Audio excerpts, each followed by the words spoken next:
Hi అండి, అందరికీ నమస్తే. రేపు తొలి ఏకాదశి కదండి, ఆదివారము. అందుకే మేమైతే చిన్నప్పుడు బెల్లం ముద్దలని చేసేదండి అమ్మ వాళ్ళు బియ్యం పిండితోటి. ఈ బియ్యం ఇట్లా బాగా వేయించుకోవాలండి.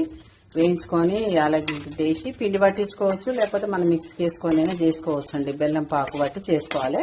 మీకు చూపిస్తాండి. బియ్యం అయితే మంచిగా ఎగినాయి. జల్లెడ పట్టిన కొంచెం బరక అనిపించింది, పెద్దగా ఏం కాదని పోసేసినండి. మీకు ఎక్కువ బరక అనిపిస్తే మాత్రం జల్లెడ పట్టుకోండి.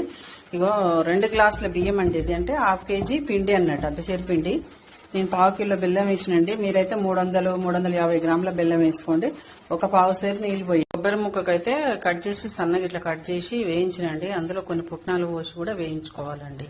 పాకు రాగానే పాకులో పోయాలి. ఇలా వేసి చూస్తున్నా చూడండి, కొంచెం ఇట్లా దగ్గరికి అయితే వచ్చినట్టేనండి. ఇంకెక్కువైతే ముదిరిపోయి ముద్దలు పాకు వచ్చినట్టేనండి. 2 స్పూన్లంతా ఆయిల్ వేసిన, ఎందుకంటే గట్టి పడకుండా.